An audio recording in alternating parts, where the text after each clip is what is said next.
Coming to the tongue, it is a solid conical muscular organ. It is covered partially by the mucous membrane, lies partly in the oral cavity, partly in the pharynx. It functions as an organ of taste, helps in mastication, deglutition, and speech, and it helps in moistening the lips. In some lower animals, such as dogs, when they pant, they use it for thermoregulation as well. Okay. So coming to the presenting parts, it presents a tip or the apex, it presents a base, it presents the dorsal and inferior surfaces, and at the same time two lateral margins and a root. So coming to the tip, it is directed in forwards in contact with the incisor teeth. The base is directed backwards towards the oropharynx, and it is formed by the posterior 1/3 of the tongue. The base is connected to the epiglottis by a pair of median and a pair of lateral glossoepiglottic folds. Between the on each side of the median fold, there is a depression known as the epiglottic vallecula.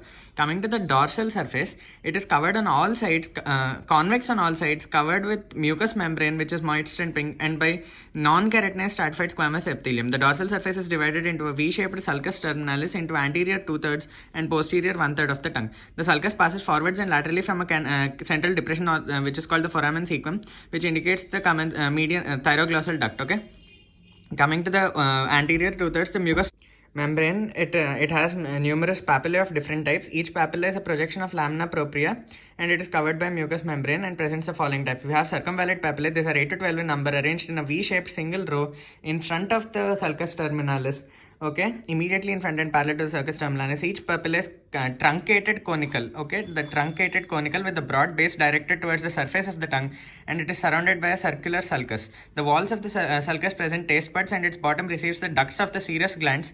Okay. At the secretion of which makes the food somewhat soluble to stimulate the taste buds. Okay, the outer wall of the sulcus, circular wall, is known as the vallum. Fungiform papillae. These are rounded, reddish elevations situated discretely along the sides and the tip of the tongue. Okay, and in the papillae foliate, we have them. The foliate papillae, they are present only in herbivores. They are more prominent in the rabbit. Okay, not in humans. These are 3 or 4 vertical mucous folds on the sides here. Okay, you can see. So they also contain taste buds. Coming to the filiform papillae, there are numerous tiny conical projections affecting the entire dorsal surface of anterior 2/3 of the tongue. Okay, they are arranged in a V-shaped rows parallel to the sulcus terminalis, except they're transversely oriented in the apex of the tongue. Filiform papillae do not have taste buds. Okay, epithelial cells of the tips of these filiform papillae are keratinized. Okay. So this helps in grasping of the food, makes the surface rough. Okay, along with filiform papillae, we also have papillae simplicis. So coming to the posterior 2/3, posterior 1/3 of the tongue, the mucous membrane is devoid of any papillae, and it is separated from the underlying muscles by a loose submucous coat. The latter contains mucus and serous glands and numerous lymphatic follicles known as lingual tonsils. The anterior 2/3 has papillae. The posterior part has lingual tonsils. Right. Coming to the inferior surface, we have the frenulum lingua. It is a median fold. Okay, the sublingual the papilla is present on each side, and the submandibular duct opens on each side of the frenulum lingua. Okay, on each side the submandibular duct opens. Okay, if this is the tongue, if it is lifted, on each side the submandibular duct opens. Okay, if the frenulum is short, this causes tongue tie, which produces in disturbance of speech. On each side of the frenulum, the plica fimbriata passes upward and medially the profunda linguae vein and intervenes between the fimbriated fold and the frenulum. So we have the profunda lingua vein also. Okay, deep lingual vein. Coming to the lateral margins, each margin is covered by a mucous membrane. The palatoglossal arch is attached to the margin at the junction of anterior 2/3 and posterior 1/3. Coming to the root, it is a part of the tongue that is attached from the floor of the mouth and extends from the symphysis menti to the hyoid bone. Symphysis menti in front to the hyoid bone. Okay, the root extends like this. It is the fixed part. Okay. So coming to the taste buds, they are modified epithelial cells arranged as spherical masses. Okay, you can see that there are numerous on sides of the valid papillae. Each taste bud is made up of slender spindle-shaped pale cells. Okay, some are gustatory cells, some are supporting cells. Okay, they have a gustatory pore through which gustatory hairs made of microvilli project. Okay, and the base of the bud is penetrated by afferent nerve fibers. So functionally, we taste sweet at the tip of the tongue. We taste salt also at the tip. So taste acid at the bases and bitter in the pharyngeal part of the tongue. That is posteriorly we taste bitterness. Okay, coming to the muscles of the tongue, we have intrinsic and extrinsic muscles of the tongue. So coming to intrinsic muscles of the tongue, we have superior longitudinal muscle and we have inferior longitudinal muscle. Superior longitudinal muscle takes part in the posterior part of the median fibrous septum and inserts onto the sides of the tongue. Okay, so it reduces the length of the tongue. Similarly, the inferior longitudinal muscle, it takes origin from the posterior part of the side of the tongue and inserts onto the septum. Okay, septum side, side septum, origins and insertions. It also shortens the tongue. Okay, inferior longitudinal makes the dorsum convex inferior. Okay, superior longitudinal muscle makes the dorsum of the tongue concave. Okay, coming to the transversus muscle, it takes origin from the septum again, inserts onto the side of the tongue, and it reduces the width. Verticalis, it takes origin from the lamina propria on the dorsum of the tongue, and it inserts onto the side of the tongue, and it reduces the thickness of the tongue. Okay, this is about the intrinsic muscles. Coming to the extrinsic muscles, first we have the genioglossus, which is a safety muscle of the tongue. Okay, so it causes protrusion and thereby prevents backward slipping of the tongue to obstruct the pharynx, which may occur in anesthetized cases. So coming to the genioglossus, it is a fan-shaped muscle. You can see the genioglossus here. It takes origin from the superior genial tubercle and the symphysis menti. Okay, and the upper fibers insert onto the root to the apex of the tongue. Okay, the middle fibers mix with the constrictors of the pharynx, you'll have them here, and the lower fibers insert onto the body of the hyoid bone. Okay, so genioglossus, it is a fan-shaped muscle. So its action is protrusion of the tongue. It is a safety muscle of the tongue and prevents the life by preventing the backward fall of the tongue. Coming to the hyoglossus, it is a quadrilateral muscle. Okay, it takes origin from the upper surface of the greater cornea of the hyoid bone and also the body of the hyoid bone, and it inserts onto the side of the tongue between styloglossus laterally and inferior longitudinal muscle medially. Okay, styloglossus superficially and inferior longitudinal muscle deep. It makes the dorsum of the tongue convex and it retracts the protruded tongue. Okay, the genioglossus protrudes, the hyoglossus retracts the protruded tongue. Now coming to the chondroglossus, it is the detached part of the hyoglossus. Okay, it takes origin from lesser corner of hyoid bone and part of the body, inserts onto the side of the tongue, and it depresses the tongue. Okay, it is a detached part, it depresses the tongue. Okay, now coming to the styloglossus, it takes origin from the tip of the styloid process and stylomandibular ligament, inserts onto the side of the tongue, and it retracts the tongue. Okay, coming to palatoglossus, it takes origin from undersurface of palatine aponeurosis and it inserts onto the side of the tongue, it elevates the tongue.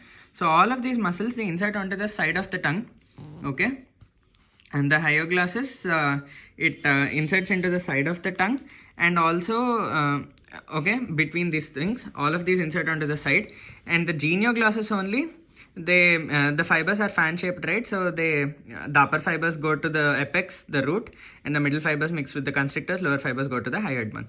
These also, all the muscles, they insert onto the side except the inferior longitudinal muscle, which takes origin from the side, inserts onto the septum. Okay, now coming to the blood supply. The arterial supply is by the lingual artery, which is the chief artery of the tongue. Okay, it is a branch of the external carotid artery. It supplies the tongue through profunda lingual artery or the deep lingual artery. It supplies the oral part of the tongue. Anterior to that, the dorsal lingual artery, it supplies the pharyngeal part of the tongue. Now coming to the other arteries also supply, such as ascending palatine branches of facial artery and ascending pharyngeal branch of external carotid artery. We have two sets of veins. We have superficial and deep veins in relation to the hyoglossus muscle. Okay, they are superficial, they are deep to the hyoglossus.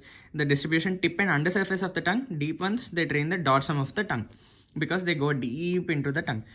Structures accompanied are superficial ones are accompanied by hypoglossal nerve, deep ones are accompanied by the lingual artery. Okay, it drains into, both of them drain into the internal jugular vein. So we talked about the hyoglossus, right? It is a quadrilateral muscle. There are certain structures deep and superficial to the hyoglossus. They are, coming to superficial structures, they include the styloglossus muscles. This is the styloid process onto the sides of the tongue, right? So styloglossus muscle. Then we have the lingual nerve that accompanies the styloglossus muscle, and from the lingual nerve there is a submandibular ganglion and also the deep part of the submandibular gland and the duct. These are the superficial relations of the hyoglossus. Coming to the deep relations, we have the stylohyoid ligament. It passes, okay, like this, you can see. Then we have the stylopharyngeus and glossopharyngeal nerve. Okay, third arch derivatives. Then we have the middle constrictor of the pharynx, and also finally we have the lingual artery. Okay, that is why deep veins, they form a relation with the lingual artery, because both are deep to the hyoglossus. Now coming to the lymphatic drainage, from the tip of the tongue, see the tip has the richest lymphatic drainage. It drains bilaterally. The dorsum, the posterior one, that also drains bilaterally. Tip drains into the submental lymph nodes. Okay, the sides of the trunk, they drain into the submandibular lymph nodes, which further drain into the jugulodigastric and finally into the jugulo-omohyoid lymph nodes. Okay, the side of the anterior 2/3 you can divide it into two things. Okay, like this. If this is the tip, you can divide each thing like this. So the lateral part, okay, it drains unilaterally, whereas the medial part drains bilaterally into the submandibular, jugular digastric and jugular omohyoid nodes. The posterior 1/3 drains again bilaterally into jugular and digastric nodes. Okay, so that is why. So if there is any lymphatic infection if there is any cancer that infects the tip of the tongue, that means most of the cervical nodes will be affected. Okay, so malignancy in tip and posterior 1/3 is more dangerous because they drain bilaterally. Okay, coming to nerve supply of the tongue. All the extrinsic and intrinsic muscles of the tongue are supplied by hypoglossal nerve except the palatoglossus, which is supplied by the branch of the pharyngeal plexus. It is supplied by the accessory nerve. Okay, so coming to secretomotor fibers, they are derived from the superior salivatory nucleus, then facial nerve, then the chorda tympani nerve, lingual nerve, submandibular ganglion and the lingual glands. Vasomotor nerve arises from the superior sympathetic ganglion and the spinal cord, forms a plexus around the lingual artery, that is around the external carotid artery, because it is a branch of that. Okay, so this is the nerve supply of the tongue. You can see anterior 2/3 by the lingual branch. Okay, the taste it is by the chorda tympani nerve, 7th nerve. Okay, so posterior 1/3 is again by glossopharyngeal nerve itself. Most posterior part is from the vagus. So they got a nucleus tractus solitarius, right? So 9th, 10th and 7th. Okay, like this you can remember 9th, 10th and finally 7th in the starting part, anterior 2/3, lingual branch and the chorda tympani. We have trigeminal, which lingual nerve is a branch of trigeminal. Okay, the papillae, they are innervated by circumvallate papillae by the glossopharyngeal nerve and fungiform papillae by the rest of the papillae by the lingual nerve. Okay, so that's it about all the papillae.